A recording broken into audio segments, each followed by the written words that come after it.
पश्चिम बंगाल में विधानसभा चुनाव होना है। चुनाव की सरगर्मी राज्य में इतनी तेज है कि दूसरी ओर न राज्य सरकार ध्यान दे रही है और न ही केंद्र सरकार। जारी रिपोर्ट के मुताबिक पश्चिम बंगाल के 19 जिलों में कोरोना वायरस बहुत तेजी से बढ़ रहा है। पश्चिम बंगाल में विधानसभा चुनाव के लिए सभी राजनीतिक दलों के नेता जोर शोर से प्रचार कर रहे हैं, लेकिन राज्य में कोरोना वायरस इतनी तेजी से बढ़ रहा है, लेकिन इस ओर किसी का ध्यान नहीं जा रहा। एक तरफ तो पश्चिम बंगाल के मुख्यमंत्री ममता बनर्जी राज्य के विकास और बंगाल में राज करने की बात करती हैं, लेकिन कोरोना से प्रभावित हो रहे इलाकों और संक्रमित हो रहे लोगों पर उनका ध्यान नहीं है।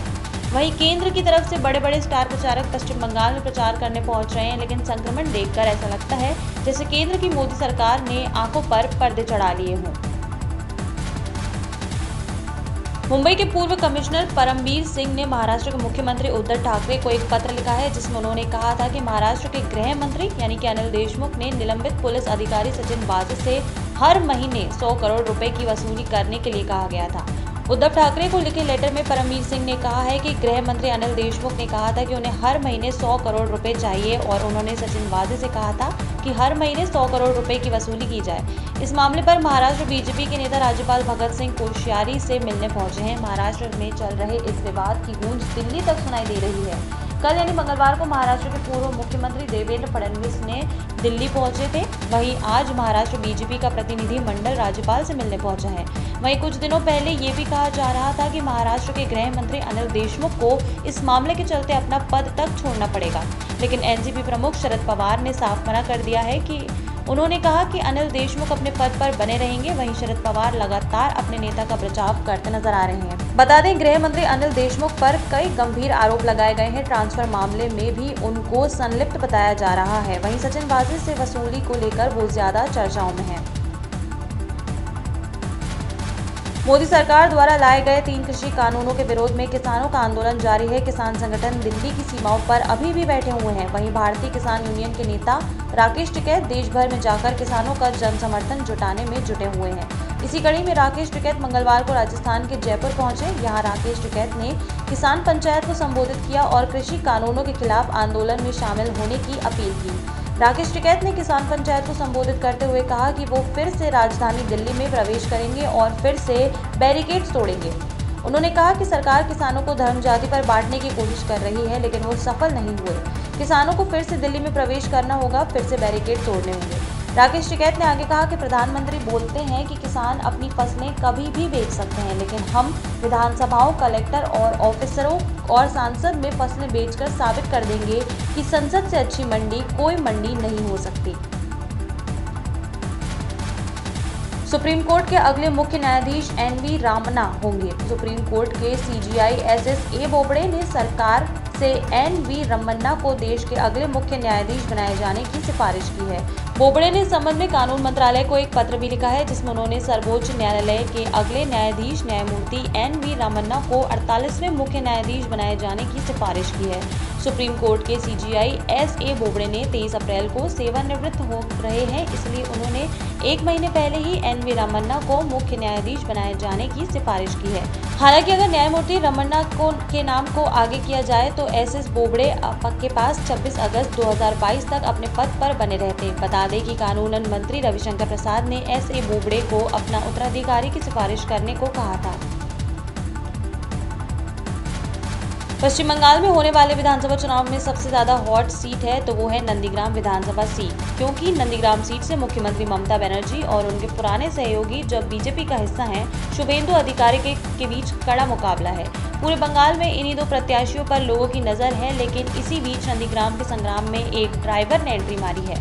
दरअसल नंदीग्राम विधानसभा से निर्दलीय प्रत्याशी स्वप्न चुनावी मैदान में कूदे हैं।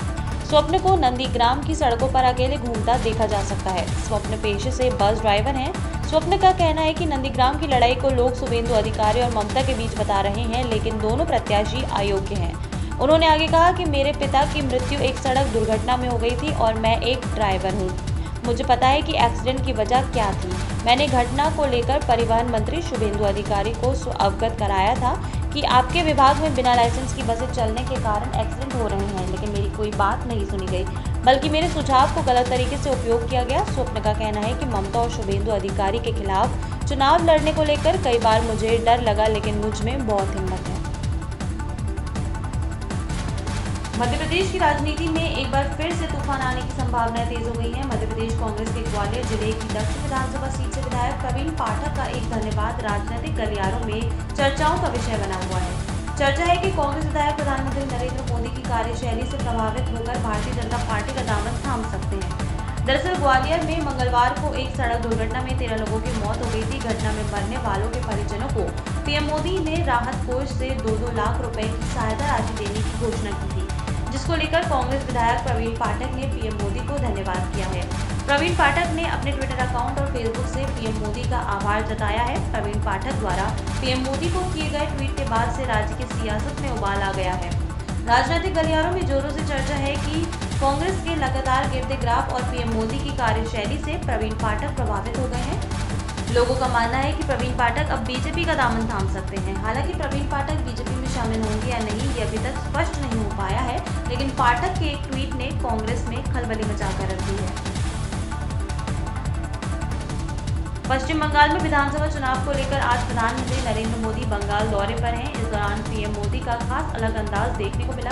पीएम मोदी आज बंगाल के कांटी में रैली को संबोधित करने पहुंचे थे। उसी दौरान मंच पर एक बीजेपी कार्यकर्ता ने प्रधानमंत्री नरेंद्र मोदी के पैर छूने की कोशिश की, लेकिन अचानक पीएम मोदी ने कार्यकर्ता को रोक दिया और उन्होंने खुद कार्यकर्ता के पैर छुए। इस पूरे वाकये का एक वीडियो सोशल मीडिया पर वायरल है।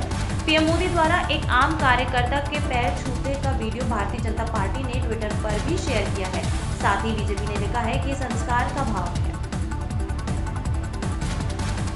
बिहार में जब से नीतीश सरकार क्या बनी है तभी से बिहार की सियासत में बवाल मचता आ रहा है। बीते मंगलवार को बिहार विधानसभा में जमकर बवाल हुआ। विधानसभा में पुलिस को बगैर वारंट के गिरफ्तार करने का पावर देने के लिए बिल पास होना था, लेकिन विधेयक को पास करने को लेकर जोरदार हंगामा हो गया। हंगामा इतना बढ़ गया कि आरजेडी के विधायकों को पुलिस द्वारा पूरी तरह से घसीट कर पीटा गया। इस पूरे घटनाक्रम के कई वीडियो सोशल मीडिया पर तेजी से वायरल हैं। तेजस्वी यादव ने मीडिया को संबोधित करते हुए कहा है कि विधानसभा परिसर में कल निर्लज कुमार को तब बहुत मजा आ रहा होगा जब सदन में महिला विधायकों की साड़ी उतारी गई, महिलाओं के ब्लाउज में हाथ डाला गया और उन्हें गंदी गंदी गालियां दी गई। लेकिन बिहार की जनता ये कृत्य भूलने वाला नहीं है। उन्होंने आगे कहा कि नीतीश सरकार ने जो किया है उन्हें उसका खामियाजा भुगतना पड़ेगा। एक दिन ऐसा आएगा कि यही पुलिस निर्लज कुमार को घर में घुसकर पीटेगी। कोरोना महामारी देश भर में एक बार फिर तेजी से बढ़ने लगी है। बढ़ते हुए आंकड़ों ने देश की सरकार की चिंताएं बढ़ा दी हैं। महाराष्ट्र में सबसे ज्यादा कोरोना के मामले बढ़ते जा रहे हैं, जिसे लेकर राज्य सरकार भी कड़े कदम उठा रही है। वहीं राज्य के नांदेड़ और बीड़ में आज रात से संपूर्ण लॉकडाउन लागू करने का फैसला किया गया है। मीडिया रिपोर्ट्स के अनुसार महाराष्ट्र के नांदेड़ और बीड़ में कोरोना महामारी को तेजी से बढ़ता देख लॉकडाउन लगाने का फैसला किया गया है। नांदेड़ में आज रात 12 बजे से 4 अप्रैल तक और बीड़ में कल रात 12 बजे से 4 अप्रैल तक लॉकडाउन रहेगा। इस लॉकडाउन के दौरान कुछ जरूरी सेवाएं ही जारी रहेंगी। फिल्म इंडस्ट्री के मिस्टर परफेक्शनिस्ट के नाम से जाने जाने वाले अभिनेता आमिर खान को लेकर एक बड़ी खबर सामने आ रही है। अभिनेता आमिर खान कोरोना संक्रमित पाए गए हैं। हाल ही में आमिर खान की कोरोना टेस्ट रिपोर्ट पॉजिटिव आई है। आमिर खान के प्रवक्ता ने इस बात की जानकारी साझा की है। इसके साथ ही ये भी बताया गया है कि आमिर खान होम क्वारंटाइन हो गए हैं। मीडिया रिपोर्ट्स के अनुसार आमिर खान के प्रवक्ता ने जानकारी दी है कि आमिर खान का कोविड-19 टेस्ट पॉजिटिव आया है। वो फिलहाल अपने घर पर ही होम क्वारंटाइन है और कोरोना के सभी नियमों का पालन कर रहे हैं। साथ ही उनकी तबीयत में सुधार भी हो रहा है। उनके संपर्क में जो भी आया हो उन्हें सावधानी के तौर पर अपना टेस्ट करा लेना चाहिए।